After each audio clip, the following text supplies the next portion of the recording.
Awesome. Hello, everyone, and thank you for joining us for the Curatorial Tour and Design Relay Race in conjunction with the exhibition Playful Application, curated by Shaneela Boodoo. My name is Jean Borbridge, and I am the Education and Outreach Coordinator at the School of Art Gallery. Wherever you are joining us from, I would invite you to think about the land you're on and your relationship to that land and its original caretakers.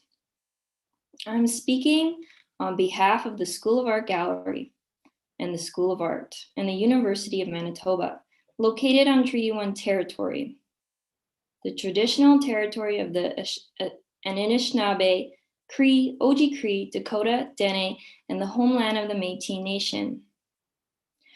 We respect the treaties that were made on these territories. We acknowledge the past harms and the continual and ongoing violence of settler colonialism on Indigenous peoples.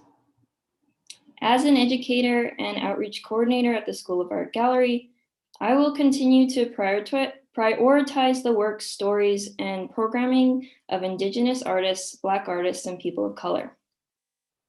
The School of Art is generously supported by the University of Manitoba.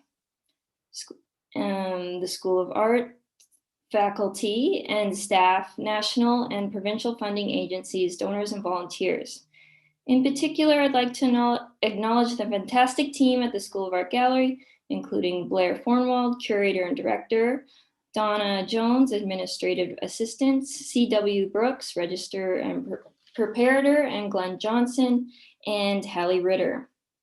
I would be remiss to not acknowledge the support of the broader team at the School of Art Gallery or at the School of Art, Kaylin Harrison, media and events support coordinator, Frank Fernandez, land coordinator, as they have been particularly helpful to this programming.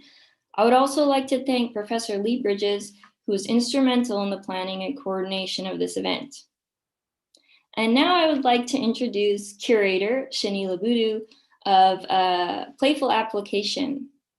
Shaneela Boodoo is a graduate of the University of Manitoba with a BFA honors in design. She is a second-generation immigrant born and based in Winnipeg, Manitoba, and identifies as an Indo-Caribbean. As an emerging artist, designer, and curator, Boodoo's work uses design, installation, collage, and photography to communicate carefully constructed narratives, which use reconstructive memories to explore facts of information. These memories come from aspects of personal relationships that deal with larger intersecting themes of colonialism, displacement, and womanhood. Boodoo has worked to establish and brand many BIPOC collectives in the city, such as Rind, Patterns Collective, and Chroma Collective.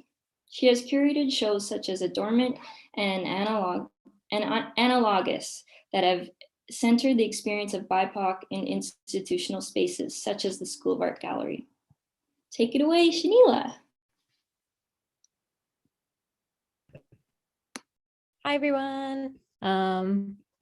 So I'm just gonna get started here and I'll share my screen.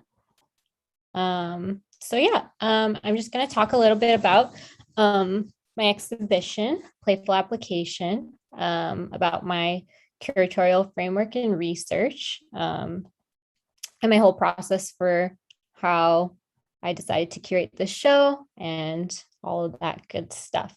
I'm going to talk about why I was drawn to these posters, why I picked them, and talk about my journey with the research and the lens that I decided to look at this work through, and then a couple of the artists and stuff. So when I came up with this show, I was working at the School of Art as a gallery program assistant, and a part of my job was to use things from our collection and create a small show in the collections gallery about it. I was looking through our collection and I came across this series of posters. So first of all, I was just very visually attracted to them. I graduated from the School of Art in 2019 with a BFA in the Design Honors Program, and I always wanted to be a designer or an illustrator or someone who works in like film or television, and the things that have inspired me have always been books, posters, TV and movies. So initially upon like my first glance at the posters, I was already drawn to like a lot of the illustrative aspects of many of the posters. And I was also just trying to think about things that have never really been shown at the school, and filling gaps for students like me that are not necessarily the most interested in like fine art or like contemporary art, and that had like similar interests. So these are how they looked like when I found them.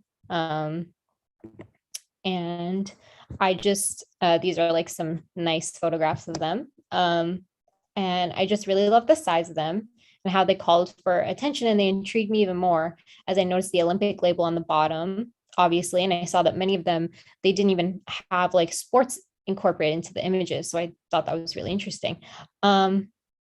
But anyways, I find design is super interesting, but often overlooked because it's a visual language that really calls to be integrated seamlessly within our daily lives. Because of the nature of design, it needs to be made in a way that is accessible to everyone. So I also really like the fact that they were in a poster format. So within my curatorial practice, I really like to think about accessibility and proximity to art, as oftentimes people that didn't really have the privilege of being able to visit like galleries and museums don't really understand the academia associated with art. And it's kind of a form of gatekeeping that discourages them from like even trying to engage with art. So like I think of people like my parents or other relatives of mine that don't have a ton of experiences or even like interest in art. So I like to look at objects that they might see or experience in everyday life and that they might be able to like appreciate. So posters are mass producible objects, temporary in nature and also like cheap. So I thought that it was really cool that the posters were displaying many different kinds of contemporary art, which allowed them to be like accessible to so many people without ever having to go to a museum or gallery. So within my curatorial practice, it's also been really important to me to make space for racialized folks. And this poster series in the collection at the School of Art, because there are a couple BIPOC artists within the entire collection or within the entire series, but we don't have all of them. But at the ones at the School of Art, there's one POC artist and all the rest of the artists are white men. So like I was disappointed because I really love the posters, but I also didn't want to ignore something that's like really important to me. So given that many of the artists are in this series are also graphic designers, I had the idea of asking some talented recent grads from the design artist program to give talks about their practices and a poster of their choosing. They found that related to the practice. So I did this not only as a way to incorporate like fresh perspectives into the show, but as a way to like generate new and interesting discourse about these works in a way that reflects the like artistic designer practice that many of these artists had and that many of like these recent grads have now as well. But it's much more relevant to the present in terms of creating space, inclusion of racialized folks, in terms of inclusion of gender within these types of like artistic practices. So I decided to research the posters, and as I kept digging more and more into the content that was like available, I kept discovering that the events taking place around these posters just kept becoming more and more complex and interesting. So this show was supposed to go up in March of 2020, but the pandemic ended up pushing it back until now. But it was definitely like a silver lining moment, because this show ended up reflecting so many things that are happening in the present moment. Like there were the 2020 Tokyo Olympics that just finished, the ongoing conflict between Palestine and Israel, as well as just the general crisis happening in the world right now with the COVID-19 pandemic. So I'm just going to move on. And if you haven't read the short little description of the show, I'll just read it now.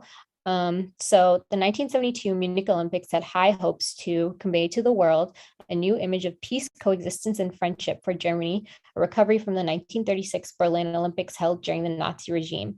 With a playful color palette, minimal security, and a record number of athletes and sporting events, the Happy Games were set to be the biggest and best Olympics games ever. Branding by the graphic designer and typographer Otl Aicher proposed a synthesis between art and sport that would offer visitors an opportunity to experience humanity as a unified whole, as a model of society without violence or borders. And as a part of this vision, a series of beautiful and strikingly avant-garde posters were commissioned by some of the world's most celebrated artists. Unfortunately, the 1972 Olympiad would not be remembered happily, forever marked by the tragic attacks of the Munich Massacre, an attack which claimed the lives of 11 Israeli athletes. Playful Application considers the utopian dimensions of events like the Olympics, which attempt to transcend global crises and strife, sometimes to fatal ends. It presents the stunning poster series that Aicher commissioned in its entirety while framing a discussion of the ideological limitations and possibilities of branding and design. Yeah, so many questions, I'm sure. Firstly, I just want to give like a brief overview of the Munich Massacre, as this is like the big event that this Olympics is historically known for. And it really like shaped my view of what was going on within the event in terms of design. But I do go like way more into detail in my essay if you're like interested in reading it. It's on the School of Art website. So anyways, it was a week or so into the Olympic Games, early on the morning of September 5th, when the world awoke to the news of an attack taking place. The Palestinian militant group Black September had snuck and shot their way into the Israeli quarters at the Olympic Village. By 5 a.m., they had taken 11 Israelis hostage, killing one and wounding another. The group demanded the release of 234 Palestinian prisoners held in Israel and also requested an airplane to fly them and the hostages to a safe location in the Middle East. The attack was like super televised, and by the end of the day, all of the hostages, one police officer, and 5 members of the Black September group were involved in an ambush and then a shootout at the Munich airport. And then they all died in the crossfire. Throughout the televising of the event, the games continued. After the announcement of the casualties, there was finally a 24-hour suspension on the games. So this event really made me take a look at what was going on in terms of world conflicts at the time, and just to see the connections between Germany, like being guilty, like feeling guilty about World War II, giving Israel like reconciliation payments, Israel becoming its own state, and Palestine feeling like their indigenous lands were being colonized, made me really understand like the climate at the time. And I think that this quote really sums up the whole role that this event has in this whole thing, which is that overall, these small efforts made by Germany, like trying to use design to make everyone feel better about their role in World War II, as Francine Zuckerman's documentary After Munich notes, it was entirely undermined by, in part, by their history of reconciliation following the war, where Germany actively supported the creation of the Israeli state, thereby alienating them from most nations in the Arab League. So while researching this show, one of the things that really stood out to me was the fact that the design that was implemented during this Olympics is still regarded as one of the most comprehensive and well-designed games ever. And the designer responsible for this was Otl Aicher. Otl Aicher was a German graphic designer and typographer. And he was known for his corporate branding and for establishing the Ulm School of Design, which was known as the successor of the Bauhaus, and it was one of the most influential design schools in the 1950s and 60s. Also, historically, he was very opposed to the Nazi movement. His longstanding opposition to Nazism made him a great like fit as the lead designer for the Munich Games. So they were just like, we just want to leave this all behind. So Aicher was precise and calculated in his visual language, and with creating a carefree experience for visitors. And what I found the most interesting throughout the whole process of research was just the concept of him trying to like use design to fix or redeem Germany's image in the world's eyes. So I decided to focus in on that and ended up looking at all these visual elements that he used to apply what he thought of as harmony, unity, and like playfulness. But also just the concept of like trying to rebrand a country to seem nice and like non-threatening after Nazi Germany. Like that's kind of crazy. But Aicher was on a mission to create utopia. So he was very eager and he took this task very seriously, as he wanted this to be like a redeeming moment for Germany. He wanted to showcase that visually. So while he wanted the design to feel playful, he produced a rigid and unambiguous decision-making hierarchy. So as Aicher put it, the look of the Munich Olympics would have to maintain the positive aspects of Berlin while at the same time eradicating its negative connotations. So he said this, he said, there will be no demonstration of nationalism and no enormity of scale. Sport will no longer be considered an adjunct of or preparation for military discipline. Pathos will be avoided, as well as ceremonial awe. Depth is not always expressed through earnestness. lightheartedness, and nonconformity stand just as much for serious subjectivity. The Munich Olympics should have an unforced character and be open, carefree, and relaxed. It is clear that this will give them an empathetically celebratory character. Celebratory not in the traditional institutional sense, but in terms of playful improvisation. So we did like a lot of things to create these elements. There was a huge rainbow balloon sculpture by Otl Aicher over top of the stadium to celebrate humanity like coming together as one. And this is another, oops, wait, are my slides changing? Oh, sorry, there we go. So this is another picture of the rainbow. And then, yeah, so he also had, they also implemented like a minimal police presence as not to evoke similar imagery from the Nazi Olympics in 1936. So rather than the red, white, and black, he also picked quite opposite and light colors that celebrated more naturalistic themes rather than like nationalism. So the colors chosen for the design of the games were selected to reflect the tones of the Alps. The mountains in the blue and white would make up the palette of the colors, which also included like green, orange, and silver. So you can like see that on these posters or posters and brochures. So Aicher also meticulously crafted the environment throughout the games, and he wanted signage to help to guide human traffic in a really natural way that allowed people to like intuitively make decisions. So he developed a series of easily understandable pictograms to be used on wayfinding signage. These pictograms are very precise, positioned within an exact grid of orthographical and geometric coordinates. Rules and grid determine the proportions of the heads, torsos, and limbs, the representation of sports equipment, and the distinguishing features of male and female athletes. So you can kind of see like the grid on this side of the image.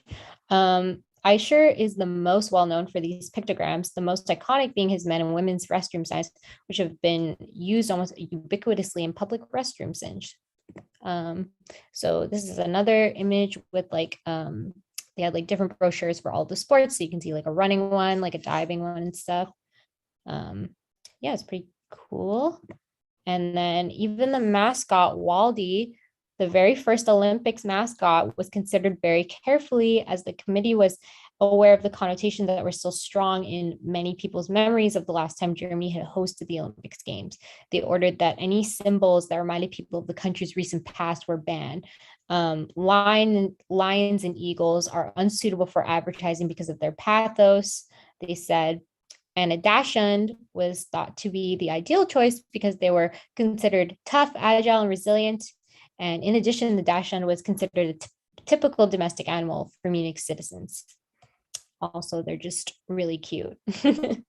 So finally, the posters.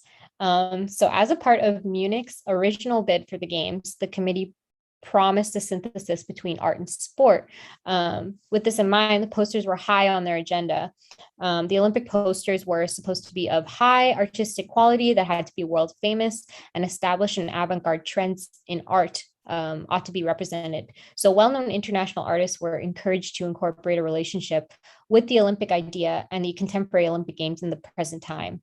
So under this loose criteria, commissioned artists produced a wide array of images, some being abstract and then some more literal. In these posters, this synthesis of art and sport portrayed quintessential Olympic themes such as unity, internationalism, and diversity. So 5 series containing 7 posters of each were produced. And then some versions of these posters were produced on high quality paper. And these were done by way of limited edition, like aiming at a collector's market. So they were supposed to appeal to people with artistic interests, and they're supposed to be hung in places like university schools, museums, and galleries.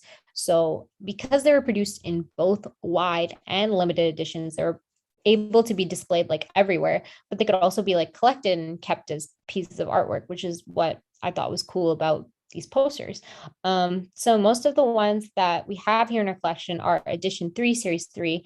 So they're not like originals. The originals have like signatures like in the printing blocks. So they're not super rare or original, but it's still really cool that we have like so many of them. So I picked out a couple of my favorite posters and have some information about the artists and the pieces that they created.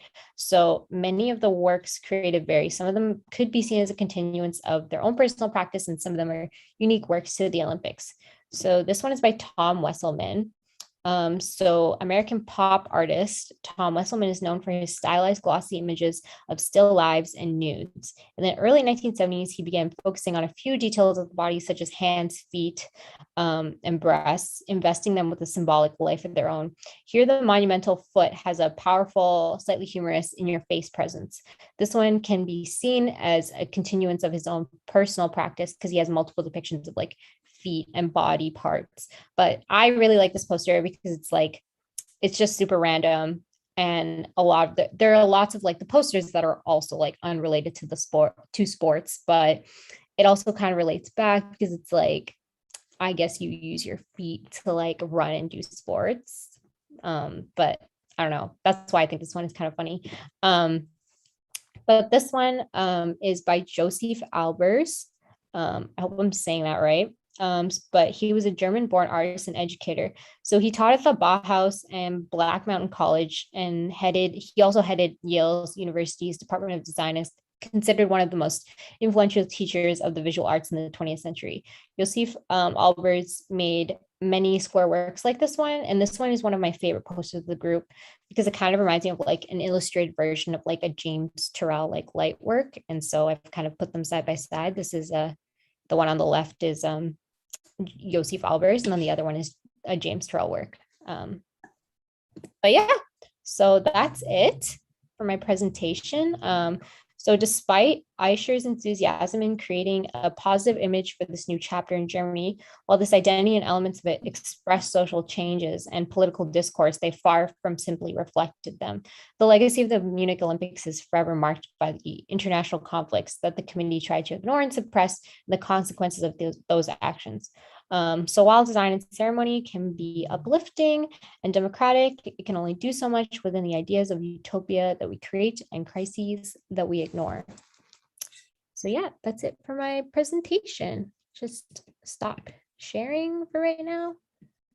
And I think that all the other people are supposed to come on now.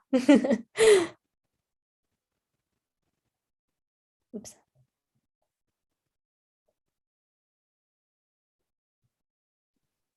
One second.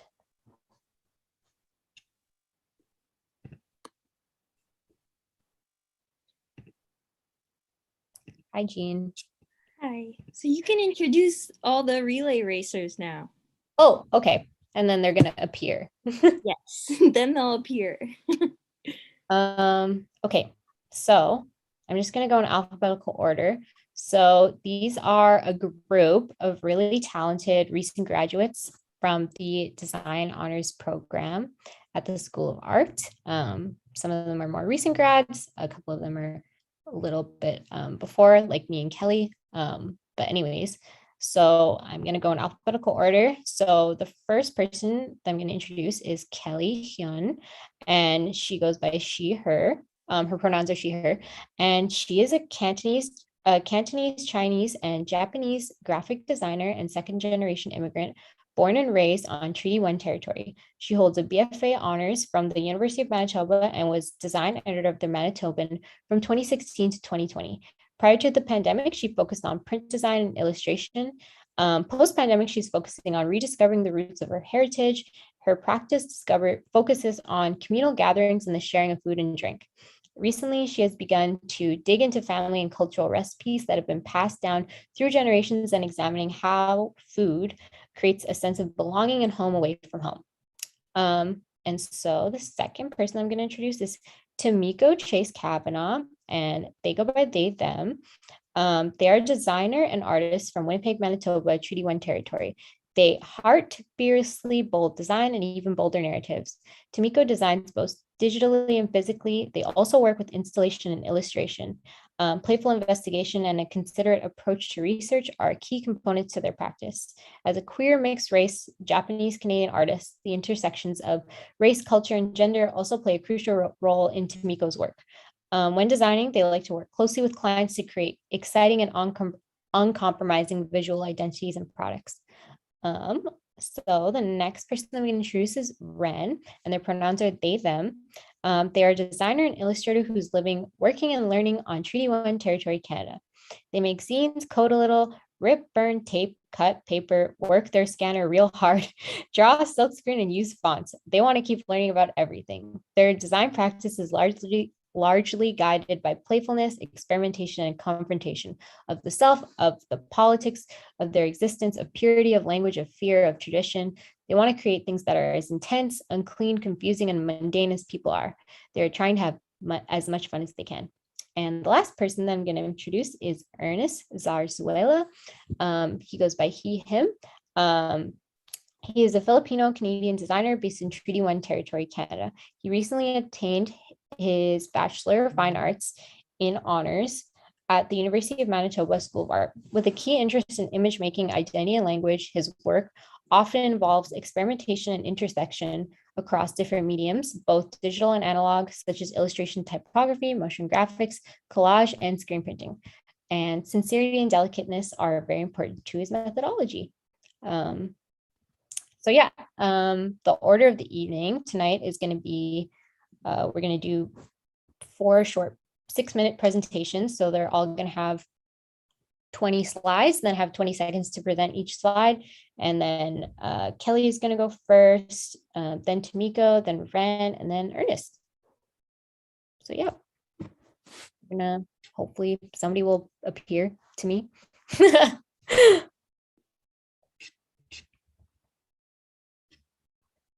Kellie, she's here. Oh, you're on mute, Kellie. Okay, sorry. Hi, Kellie. Hi, how are you guys doing? All right. Thanks for the great introduction. I'm Kellie, and this is me at 5 months old. To the right is my grandmother, dad's to the left, and the person holding is my mom. When I started this presentation, I thought about what I would want to hear if I was a design student in 2021. And so this is kind of how I approached this presentation. That's me. So the poster I chose was David Hockney's work. He played a pivotal role in modern art in the 1960s. I really like this poster because he really knows how to visualize the sound of water. When you go into it's like a swimming pool, there's that white noise, and I feel like you could really hear it through what he illustrated. I also love the fact that like it contrasts with the smooth body that is pretty much like melting into the water. Other works, so pools have been a dominating Hockney's work, such as his painting called Portrait of an Artist in 1972. Pools were a pivotal icon of the 1970s and 60s during the post-war economic boom, and appeared in a lot of stuff like movies like Left Be Seen and his work. You might be familiar with this painting because it appears in the show BoJack Horseman. There's a parody of it at the back of his office. So going back to Hockney's work, his poster reminded me of my first work as an illustrator. I did this for the poem The Fisherman by Goethe. And then I did to the right is an illustration I did, or LP design I did for a lo-fi artist. I was really inspired by music covers and entertainment, and I was really into mediums and I guess things that you could grasp with your hands, including books. So for my honors in 2018, I decided to kind of branch out, and I tried discovering or exploring the importance of communal gatherings in spaces. I built this pub that pretty much was working. It was a working pub with beer, and it flowed, and it was great. There were a few hiccups with serving alcohol, so it wasn't executed as best I could, but I don't regret doing it despite it, not being able to be executed to its full potential. So that's that. I was an illustrator, or started as an illustrator. I mainly worked in mediums of wash and oil. I explored a lot of portraiture, and then kind of dove into kind of a serene surrealism, with like disembodiment, and I kind of just, went with the flow. So after I graduated, I worked on a campaign called the Manitoba Health, with the Manitoba Health Coalition in 2019, and it was a campaign to promote the discussion and rally of healthcare in Manitoba amongst young people. In same year, I became the editor of the Manitoba, and I was in charge of the design team, the production and the layout, as well as the outreach and the overall visuals, and it was great. This is a editorial I did for the paper. It is about the 2019-2020 extradition bill protests in Hong Kong, calling for solidarity with the protesters. I got a lot of heat because of this. A few of our stands actually got vandalized, but I also got a lot of support, and I think that was kind of like the beauty of like working for a newspaper and being able to like put yourself out there, especially your political opinions. So I was, at this time, I was really into going into news, and I had this huge plan to go to Montreal and pursue news as a full-time career. However, this thing called COVID like hit us, and it pretty much like cleared like my career goals and path, and I was pretty much like, really confused, and it marked a really stressful time and dramatic shift in my life, where I'm sure all of us were contemplating the practicality of creating and stuff. And so that was a huge mark for me.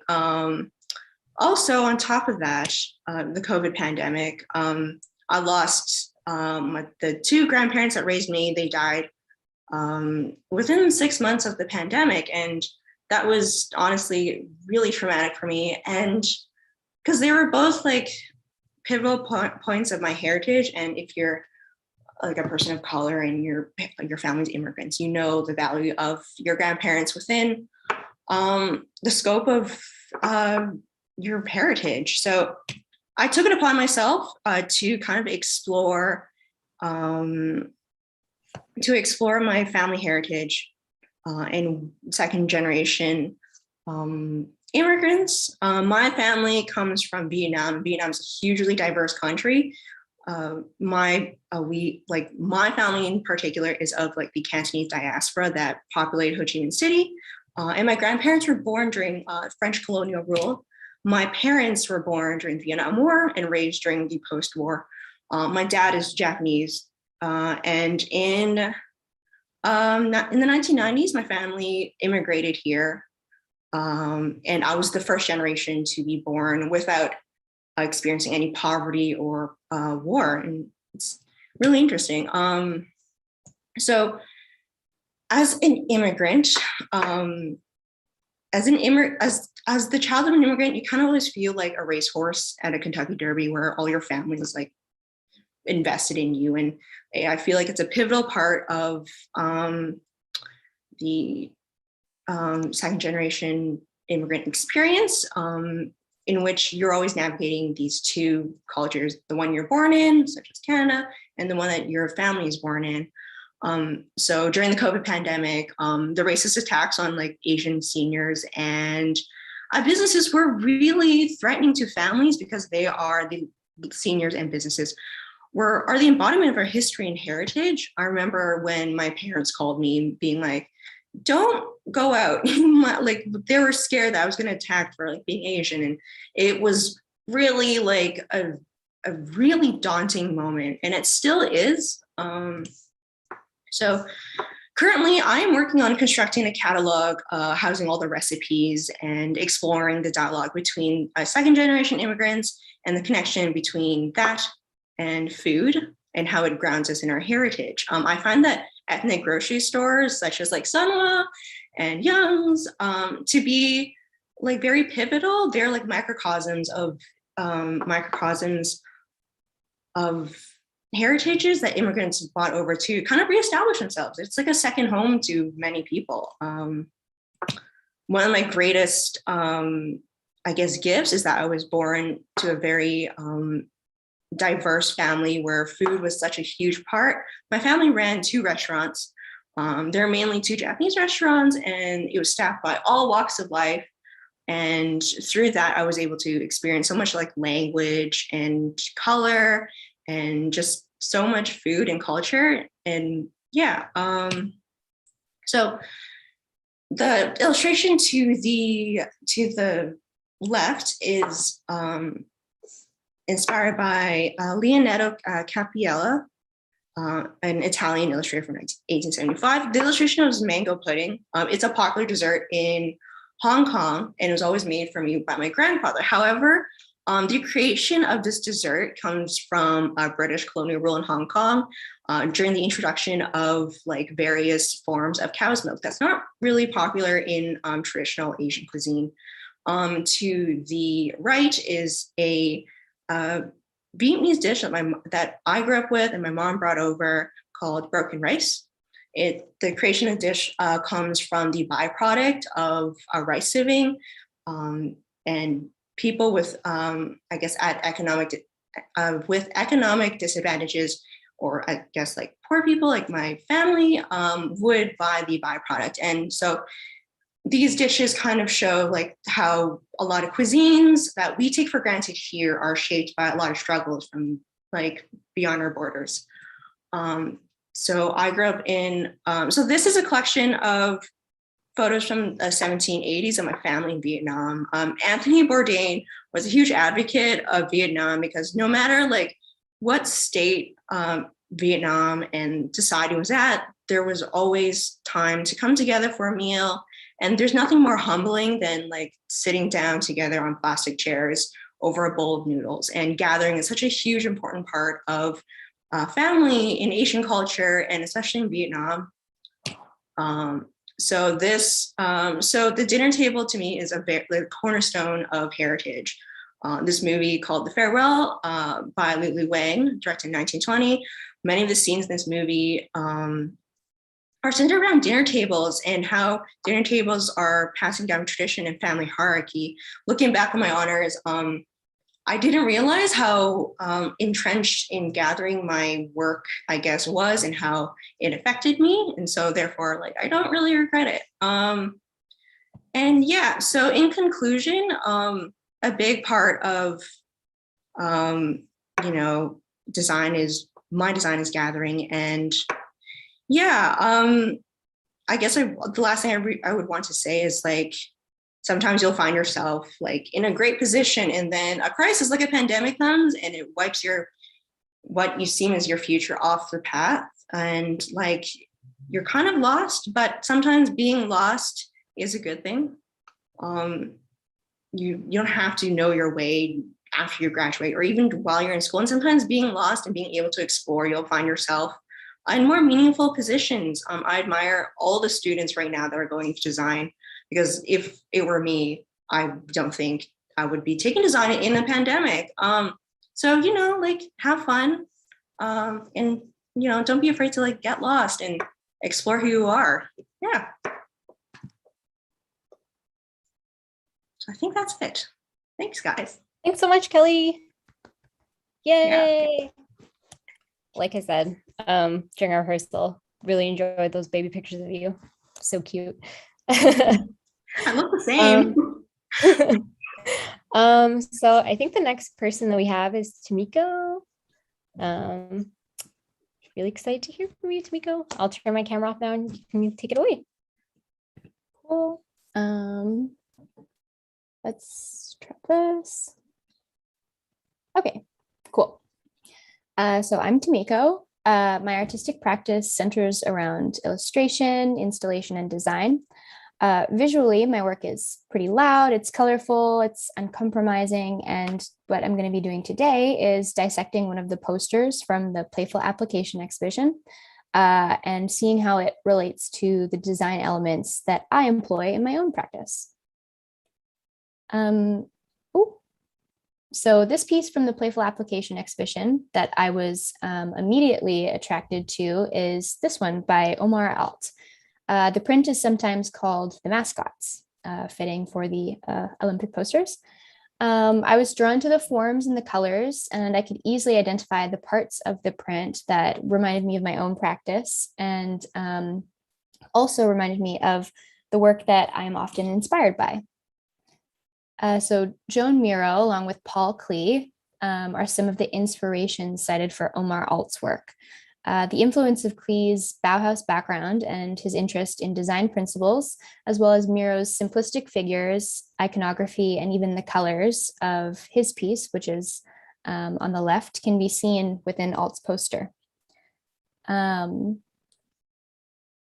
While differing in style and content, these two pieces can still bear some resemblance to the pieces shown prior through their composition and through their line work.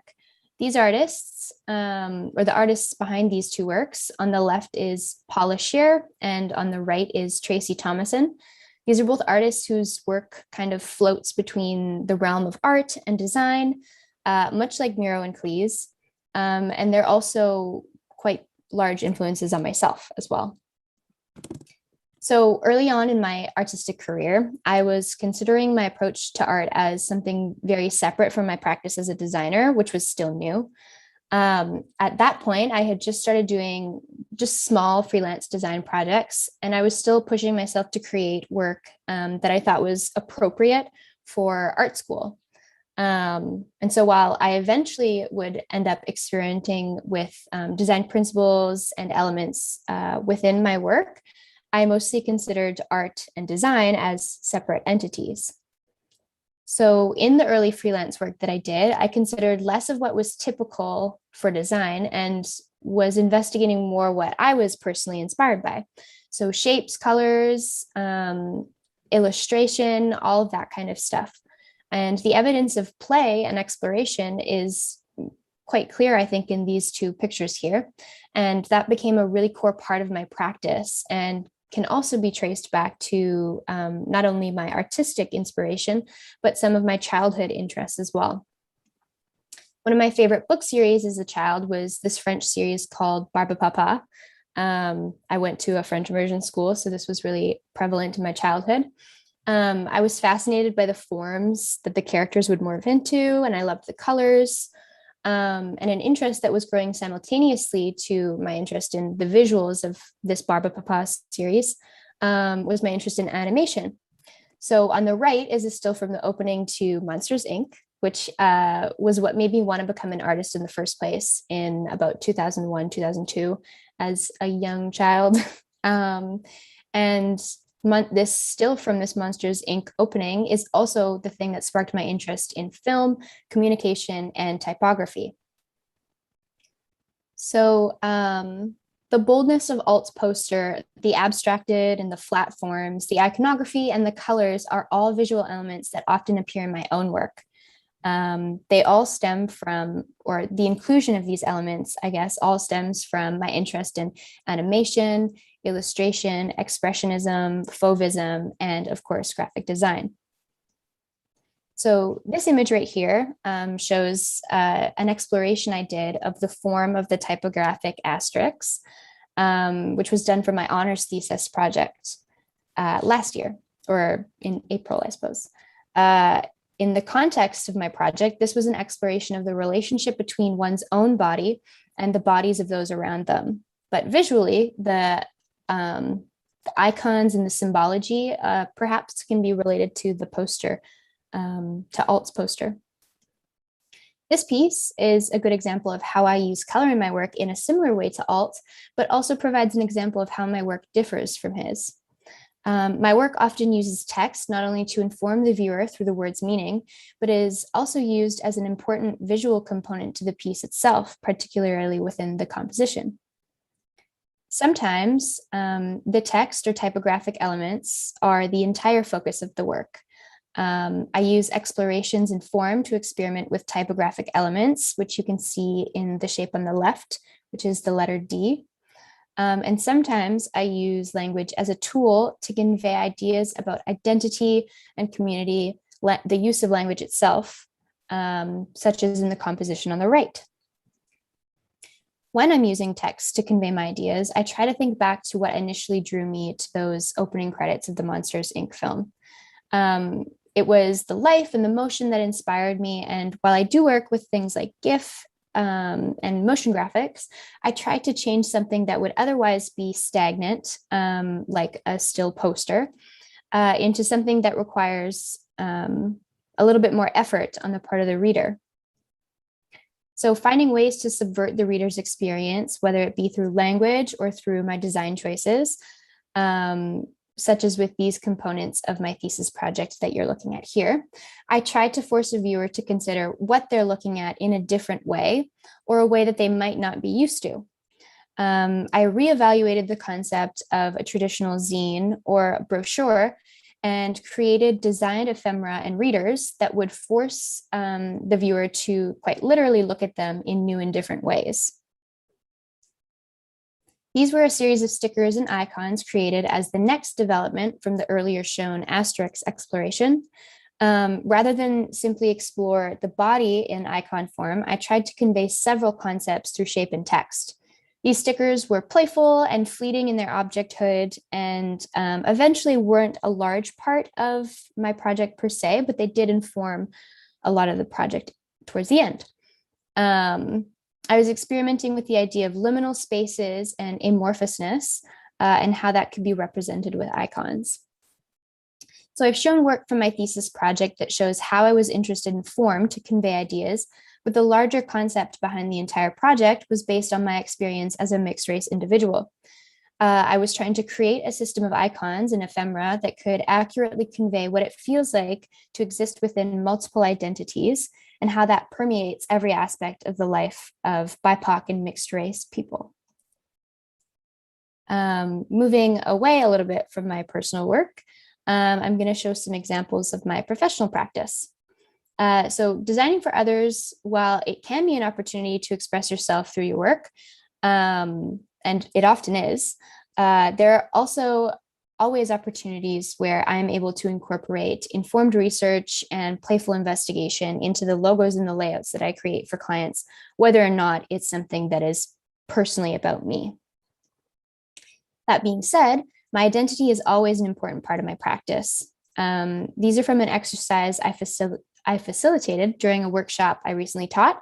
While the workshop was focused on learning Photoshop and Illustrator and general design tips and techniques, I used the opportunity to get the participants to introspect and create Ikebana-inspired flower arrangements that were based on their own personal identities.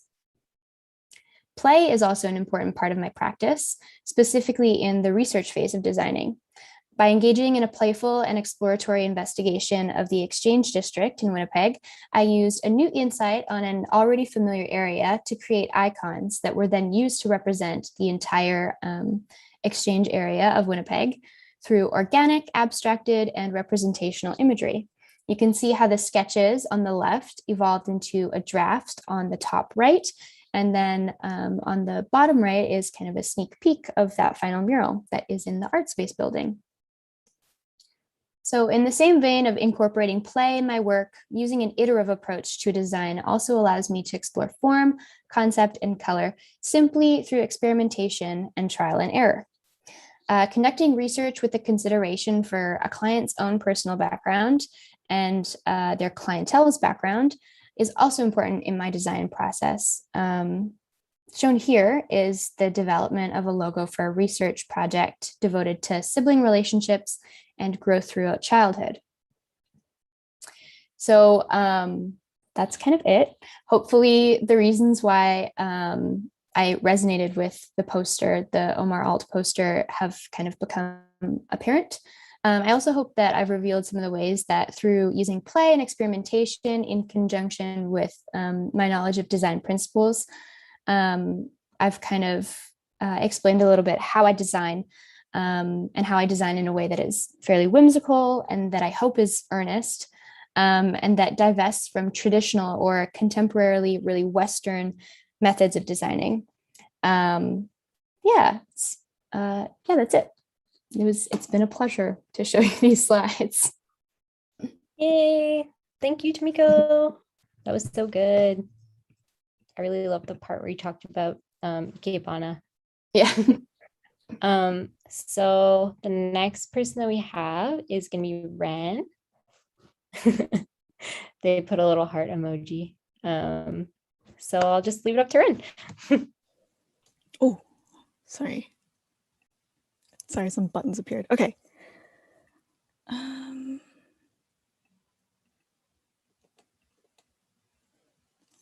Okay, so for my presentation, I'm just gonna speak on, I suppose, like my development through like as a designer in the program at like the School of Art. So to begin, hi, my name is Ren Lam. I'm a graphic designer and visual artist. And I recently received my BFA honors just in May. So like I really fought my way through like COVID Zoom school to get that. Before I began my graphic design education and practice, my background was actually in drawing and painting. These were kind of like the focus for most of my arts practice and also for my first 2 years of schooling. Some themes that have carried through like from my illustration and like painting into my graphic design would be ideas surrounding purity, fear, and the human body. When I pivoted to graphic design, I was extremely green.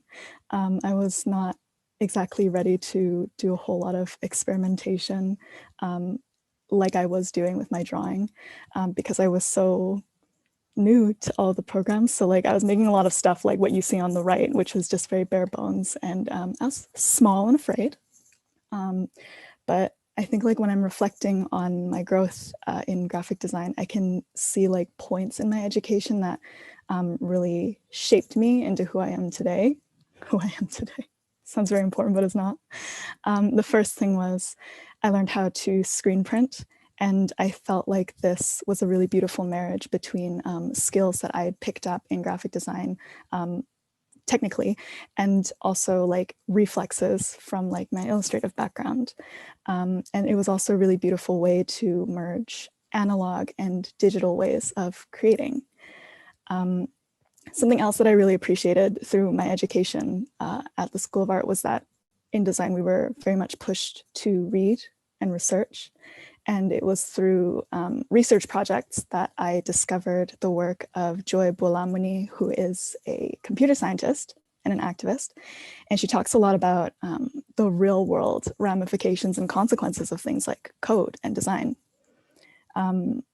This kind of led me down a bit of a rabbit hole.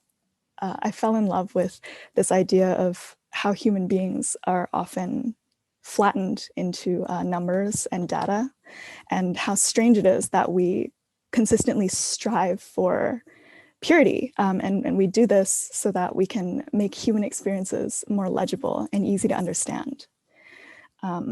Meanwhile, human beings are very messy and inherently really dynamic creatures. I was especially interested in things like artificial intelligence, as a tool to reproduce human image and behavior in a way that is modified and warped to fit into a cleanly defined image of what the world is, of what a person is, which is very incongruous to actual human experience. So these ideas about like thrashing against purity really carried into my honors work, which I think I focused a lot on handmade qualities, this frustration with the cleanliness and the sharpness of the screen that I think we're all taught to strive for, especially in design. Things should be neat, separated, easily legible, and quickly legible as well. You look at it and you kind of understand. We reflexively read our world. But as a second generation immigrant and like a Chinese Canadian, I feel that my body and extensions of it are inherently perceived as unclean, impure, or like complicated, especially with regards to language, which has become something where I think when you're losing a language, you almost feel like you occupy a third space of language. So in one of my honors projects, I wanted to visualize how a language can be broken. I wanted to frustrate that reflex to read our world and to parse it really neatly and really quickly. I wanted to break down the written word into its formal qualities. It definitely felt like a bit of a temper tantrum about how the world needs to be neat. And I'm really like a messy person. But it felt like human sensation and experience are so amorphous and dynamic and often illegible. And we often force them into a shape that is easily understandable to others. I think overall, my design practice has really grown from something that I was trying to abide by like certain rules and trying not to commit like design sins and make mistakes. And hopefully I'm moving towards something that is more playful and experimental and has so far been highly conceptual. So I guess I'm just having a bit more fun now than when I started. So my thesis project was, I actually had two different publications, one that you'd seen previously with the Chinese writing in it, and then this one was my most recent. And both publications were kind of designed so that they would frustrate a bit of that reading process and create almost like a space within a publication that was not too easy or intuitive to navigate, I guess, because you kind of just progress one way through a book. So moving on to my favorite poster. I feel like it kind of makes sense that this is my favorite one. This didn't strike me instantly as an Olympics poster, much less like a human figure. He's Horst. Horst has included just like kind of the bare minimum of like what should make me register this as a human being. And it's honestly a little upsetting to look at, but I really like it. I think what signals that it's an Olympics poster is obviously there's like a humanoid body. And then there's the Olympic podium in the background and the stripes. And when I'm thinking of this and how like these were kind of supposed to be more of a democratic piece of art, in some of his other figures, he has very clearly defined it as like, this is a female figure, such as the one in the middle, where you see like breasts and a vulva, and then other figures where he's like included a penis. And I feel like this is maybe his way of being like, hey, this is an event open to men and women. But also, I'm just really into distortion of the body. I think I've always been drawn to how specific bodies are portrayed, in particular like those of like women or trans people and people of color, and how these are bodies that are often consumed and commodified, and their personhood is taken away. It's just the body, which I think the Olympics is very much an arena of like people at their athletic peak. So it is very body centric. However, I think it's also interesting that like with these figures that he repeatedly draws, which he calls like the Kopffüßler, which literally just means head footer, he's reduced it to specifically the head and the legs, which when I'm thinking of sports, I guess you do need like, of course, mental acuity, as well as like, I guess, feet to make you move forward. But this in particular makes me think of the statue of David, where like it's been noted that David's right hand is like super big. It's like oversized or like malproportioned to the rest of his body. So it feels a lot like he's focused in on like certain athletic parts of the body. I was doing like light research and it mostly just said he draws a lot of these head foot figures. And again, like just these prioritizations of certain productive or useful parts of the human body that I guess are like being prioritized in the Olympics or in sports. This looks awful and terrifying, but I'm also reminded of, this is called a cortical homunculus, which is basically like this really distorted, awful looking little creature that's meant to reflect neurological response in the body in relation to the brain. And I've always thought like this dichotomy, like this separation of body and mind is really interesting. There's like work of the mind and then work of the body. And it feels like the Olympics, you tend to think it's just work of the body. And through this, I guess I'm reflecting on my own work as well, where certain body parts have been prioritized for me. And again, like looking at the politicization of the whole body and of certain parts of the body that I've explored as well, not that I'm horsed. And I think like this brings me back to like when I'm thinking of distortion of the body, I'm also just thinking about how I was probably obsessed with language for a similar reason, because as it's the way we communicate, it's an extension of our body. And just thinking about like in my graphic design practice, I'm becoming more of a person who needs to touch and see and feel things. So I guess that's kind of what informs my play, is like the interaction of your human flesh body with the world around you. Yeah, that's my piece. Thank you for listening. Yay! Thank you so much, Ren. I was laughing a lot during your presentation. All the descriptions that were like, this one is so ugly. And I was like, this is hilarious. Anyways, so our next presenter is Ernest, and there he is. So I'll turn off my video and I'll let him get to.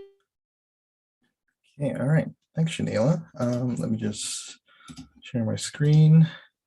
Okay, so just before I start my presentation, just a little content warning.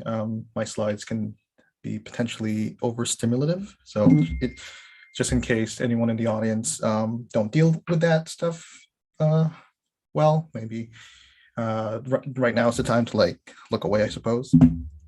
All right, so let's start. Hi, everyone. Good evening. My name is Ernest Zarzwalela. My pronouns are he, him. I have been parading myself to be a graphic designer for the past year or so now. Much more comfortable claiming that title after recently graduating. My recent works have revolved around topics of identity, language and comprehension through image making, narrative, figuration, collage, typography, and everything in between. Before being poisoned by design, my background was in photography. I was working mainly in the commercial scene. I have taken lots of photos of foods, of cars for dealership, and some gigs and events.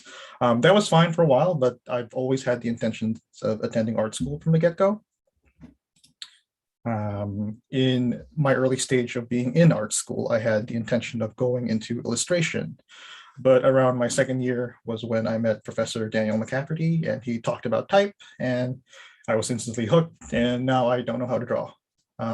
On screen are some illustration and graphic works I have done for the university newspaper when I worked for them while finishing up my degree. Around the last 2 years of my studies was when I fully committed into design and started using it as a means to observe, criticize, deconstruct, and relearn many things, both of my surrounding of myself. Right now, I'm in a phase of being hyper aware of the makeup of my being, which has led into working in this very maximalist and self-regurgitating visual language. This is an inspiration slide. These are some selected works by designers, artists, friends, and who have heavily influenced my methodology and I just generally admire. I've gawked over their work and probably have picked pieces from each person and have emulated it and adapted it into my own practice. Again, it's just a part of like being very hyper aware of what I'm made of. These are some of my favorite design works I have done while I was in school. I really enjoy working with raw mark making and experimenting with the conventionality of media. I would create large bodies of source material and just mess around with them, pulling and mixing it up from it. I used to refer to this method as behavioral practice, primo pretentiousness that I got from art school.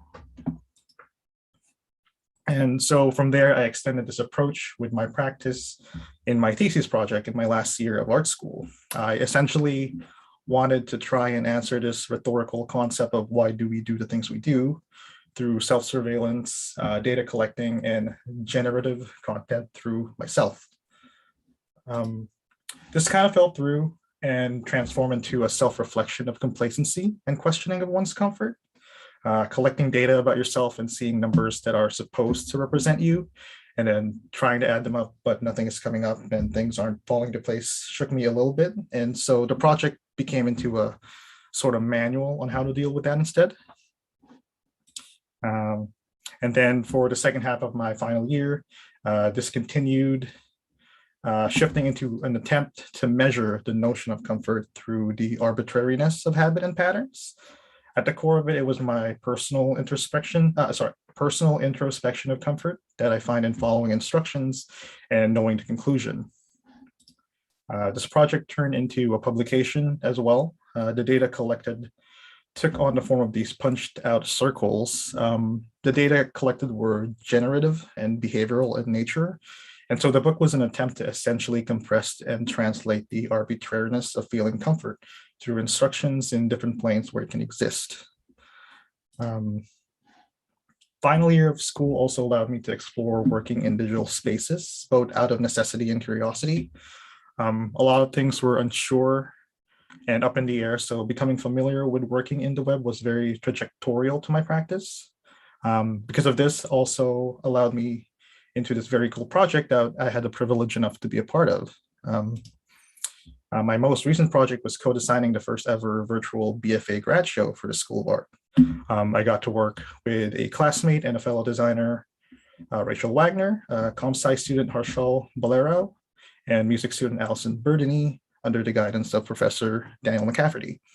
The site can be wonky and quirky, and I'm very proud of it.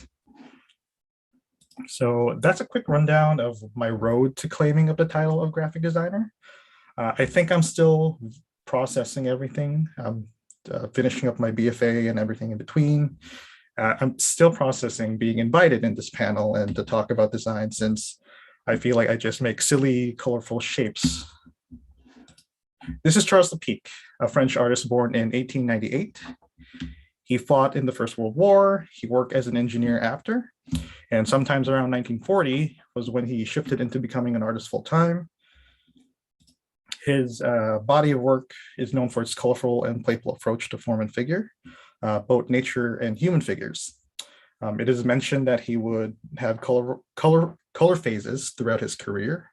Early on, he had a warm phase where he would deliberately only work in warm colors, such as red, orange, and yellow.